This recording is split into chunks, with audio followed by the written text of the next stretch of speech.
Hi everyone, it's Lauren Berger, intern queen here. I'll close the computer for this. So today we are going to talk about public speaking because I just got an email from a student who said, Lauren, I think you're a great public speaker. I'm so nervous, I'm super shy. I think they mentioned that they hate speaking in front of anyone. They always feel like they're going to break out in hives before they do it. And they just wanted some tips on how to speak in public. And it's funny, we always say that the two fears are rejection and public speaking, right? Like the two biggest fears of America. And those are probably the two topics that we cover maybe the most. So let's see, public speaking, how do you become a good public speaker? It's funny because in the fourth grade, I entered a speaking competition. It was the 4-H Tropicana speaking competition. And I was in the fourth grade at Lila G. Davis Elementary in Clearwater, Florida. And I can still recite to you the beginning of my speech. It went like this. Ding, ding, ding. There's 2 minutes until showtime, folks. The lights are dimming. The baby stopped crying. The orchestra is tuning up. It looks like it's showtime. Anyways, seriously, that was the beginning. Proud of myself. Anyways, that was the beginning of my speech in the fourth grade, and I won like the school competition and then the county competition, and I made it to the state competition.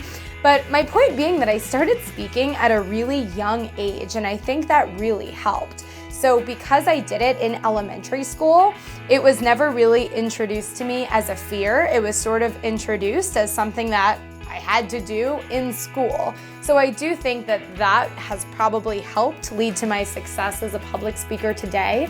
But I think in general, just a few tips on things that you can do is just get comfortable talking to strangers. The next time you're at Subway, have a conversation with your local sandwich artist. Ask them how their day is. The next time you're ringing up groceries at the grocery store, challenge yourself to ask, Jerry, who's bagging groceries for you, how his day is. Has it been a busy day in the store? What's he doing that evening? Is he off soon? Has he worked a long shift that day? But just get comfortable talking to strangers. I call it getting comfortable being uncomfortable.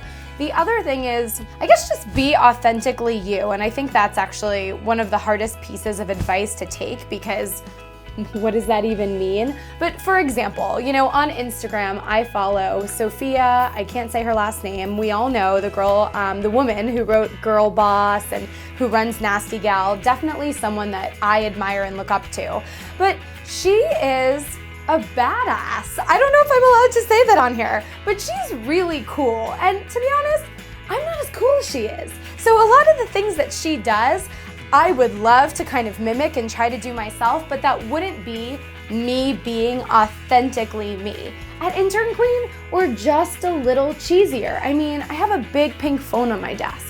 Seriously. So I think don't be afraid to be you, and all those things that are kind of funny, quirky, and silly about yourself, those make you you. So don't be afraid to bring a little bit of that out while you're public speaking. Some other quick tips are get rid of that podium and don't be too concerned about the PowerPoint presentation that goes along with your speech. I actually rarely use PowerPoint.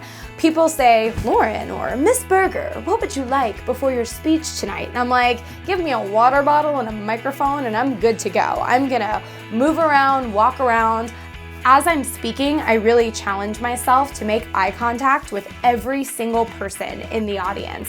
And that really helps me feel like I'm engaging the whole room.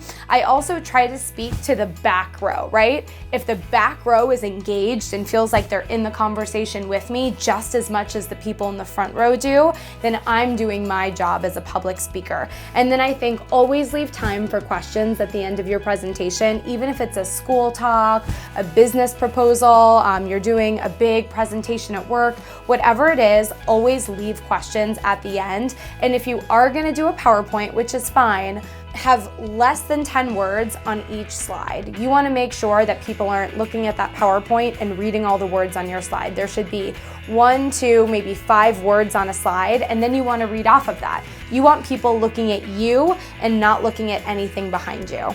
So hopefully that's a few tips on public speaking. Come back here for more career and internship advice, and don't forget, subscribe to my channel below, youtube.com/internqueen.